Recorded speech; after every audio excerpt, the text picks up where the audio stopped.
So it's time for another Patreon raffle review, and this time it is Death Becomes Her, that was requested by Ethan Carter. For those of you who don't know, I do a raffle review at the end of each month, which I started in March, and this was the pick for April, though I'm doing it in May because I'm kinda delayed on a lot of things, so sorry for that. But there's still gonna be a pick at the end of this month, so if you want to enter the raffle, there's a link in the description below. Patrons that pledge $5 or more have an entry in the raffle. So enough about that, let's talk about Death Becomes Her, which I vaguely heard about in the past, but I never actually looked it up to see what it was about. It's a Robert Zemeckis film starring Bruce Willis, Goldie Hawn, and Meryl Streep. And it's about this Broadway/movie star played by Meryl Streep that steals away her friend's fiancé, who is played by Bruce Willis, because he's a plastic surgeon and he can make her look young for as long as she wants. But years pass and the friend, played by Goldie Hawn, becomes overweight and depressed until she finds out a way to get revenge on Meryl Streep. Goldie Hawn's character, who is named Helen, wants to kill Meryl Streep's character, who is Madeline Ashton, by convincing her former fiancé to kill her. And Ernest, who is played by Bruce Willis, is caught between the two. But there's also much more to the story than that, because there's also this potion that both of them take so they can look young forever. And the way that they both find out that they both drank the potion is pretty hilarious. They find out that not only are they young forever, but they are also immortal, so they can't die. Unfortunately, that means when you die once, you become undead. So maintaining the young look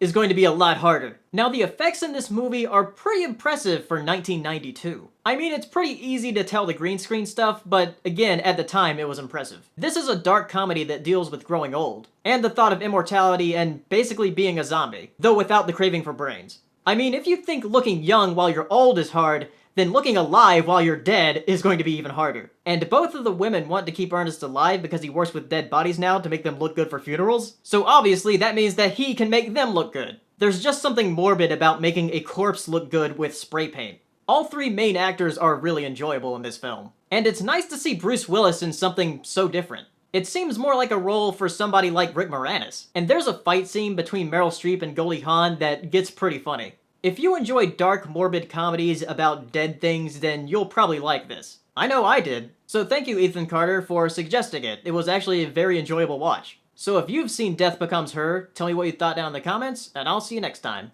Bye.